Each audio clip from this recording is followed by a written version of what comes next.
Hello and welcome to the MarkLogic Security video series from MarkLogic University. This video is the 7th part in a series of topics covering key concepts to master when implementing a security model in MarkLogic. In this video, we will take a look at external authentication. In this tutorial, you will see how to authenticate using Ldap. This will entail creating an external security entry, mapping an Ldap group to a role, and configuring an application server to use external security. To follow along with this tutorial, you'll need to download and install MarkLogic. You'd also need access to an Ldap server. Now, while you can map specific Ldap users to specific MarkLogic users, the real power will come from being able to map Ldap groups to MarkLogic roles. This means we wouldn't have to manage individuals directly in MarkLogic. They can inherit privileges based on the Ldap group they're a member of. In order for this to happen, the Ldap server needs to have a member of attribute for the Ldap user. Be aware that not all Ldap servers will have this in place by default. For example, with OpenLDAP like I'll be using, you have to apply an overlay to enable the member of attribute. So since our external authentication is going to rely on Ldap, let me show you what my OpenLDAP is set as. So I've got a VM that is running OpenLDAP, and I have added the layer on to allow for the member of functionality for my users. The premise here is that our domain is going to be ml.demo. I have a group here called test group, and you can see that I do have some people defined, including one called MarkLogic. Now if I go in and I look at the internal attributes, you'll be able to see the member of.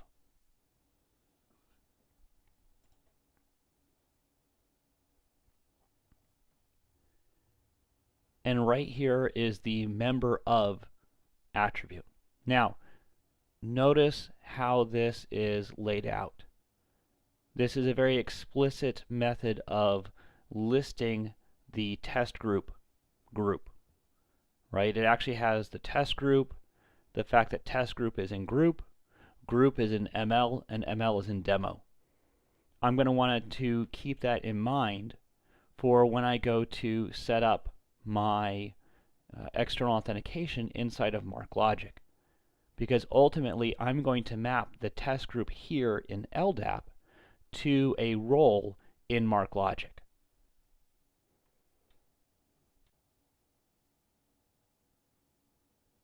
So remember, there are 3 things that we need to do here in MarkLogic in order to make external authentication work. First off, we are going to go and create an external security configuration. Then we need to go and tie our roles here in MarkLogic to an external user group. And lastly, we need to tell our app server to make use of that external security configuration. So let's start there with the external security configuration. In my case, I've already created one called local test. So let's open it up and take a look at what the settings are.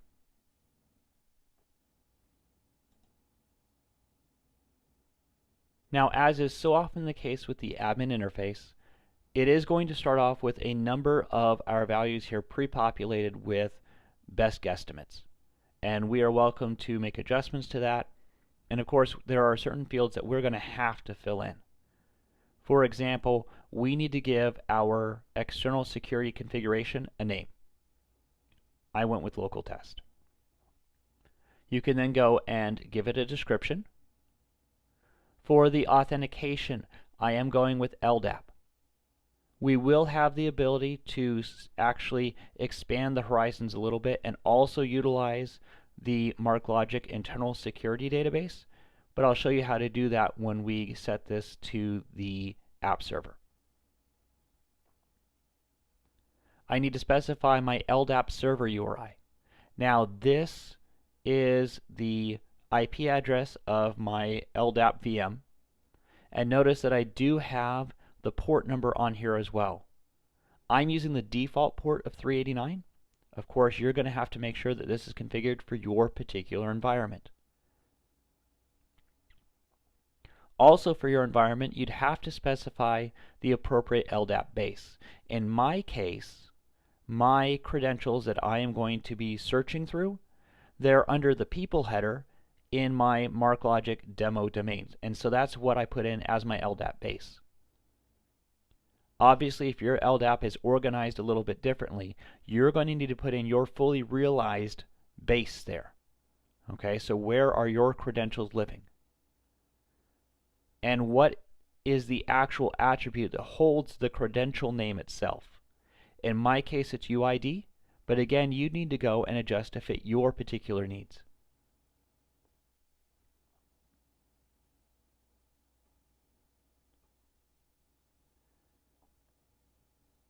After that, we can specify our default user. This is still a safe thing to do, because I can go through and I can specify a user that is not part of any groups that gets any permissions. There's no need for this to actually do anything when we do it as a default user. And so I've got my generic one here, which would not necessarily have to be part of any user group at all. So they would have no permissions, they couldn't do anything, it's okay. We can still go with the MarkLogic, guilty until proven innocent, right, with the default answer of no, even though we have a default user defined. For the Ldap bind method, we have two options. I can do simple or I can do the MD5. The choice here, again, will be based on what your needs are and what you have defined for your particular Ldap server. In my case, I needed to use simple. And with that, our external security configuration is complete.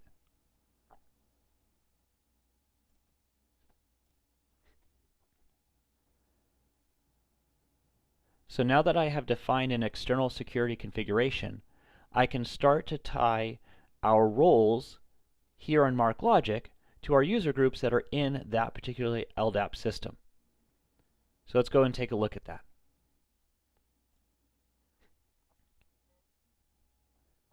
Now with security, of course, I could go through and I could create my own roles and assign permissions and everything else. But for my example here, I'm going to keep it simple. I'm going to go ahead and use one of the predefined roles that I know my app server is going to make use of. And so I'm going to go and associate my REST writer role with an external group.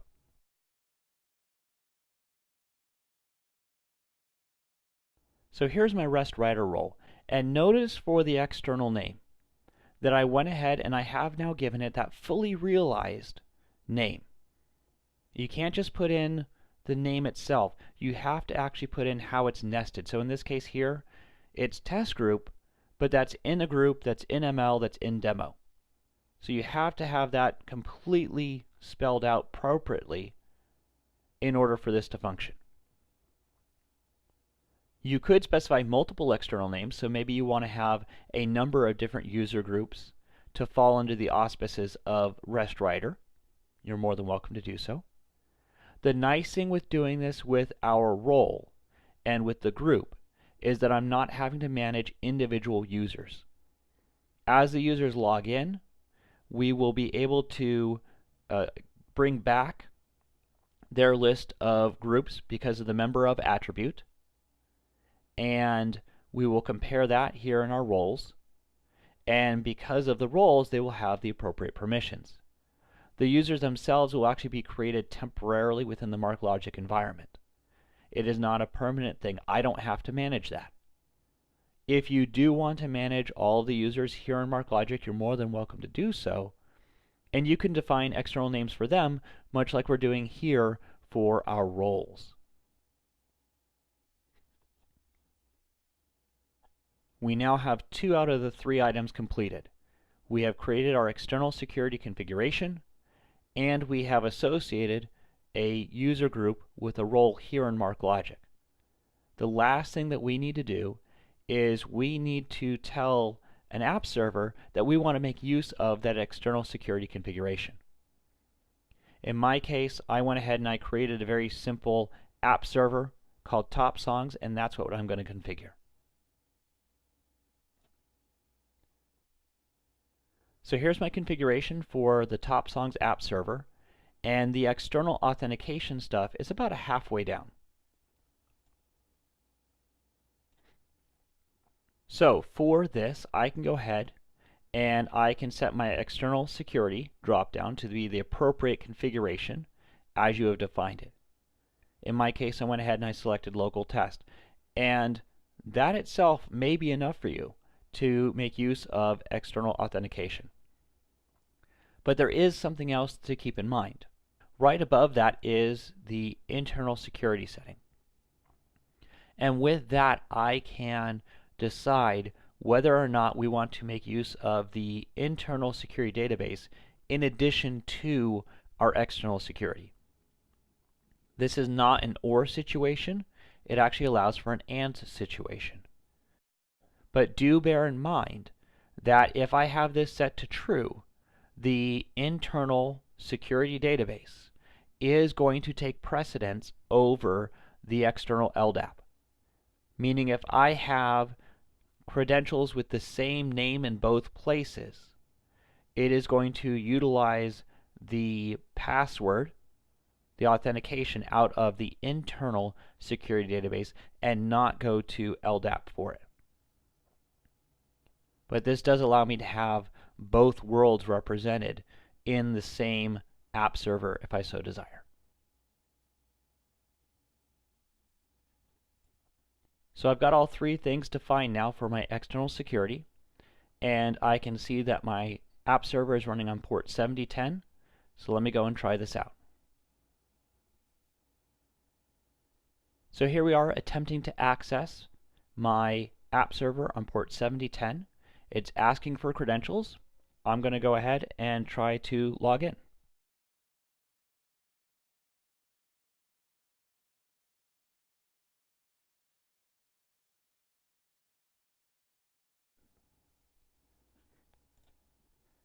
And there we have it. I'm in. My app server isn't doing anything. Like I said, I created it purely for this example, so it doesn't have any code to run or anything. But I am logged in using credentials that were defined in my Ldap, so we have our success. In this tutorial, you learned how to authenticate using Ldap. This will entail creating an external security entry, mapping an Ldap group to a role, and configuring an application server. To get MarkLogic, you can download it from developer.marklogic.com. You can also get more training by visiting marklogic.com/training, and a complete selection of on-demand topics is available at mlu.marklogic.com/on-demand. Or download the MarkLogic mobile app, available on both the Apple App Store and Google Play. And don't forget to show off what you've learned. Add MarkLogic as a skill on your LinkedIn profile today. Thank you for watching this MarkLogic University on-demand tutorial.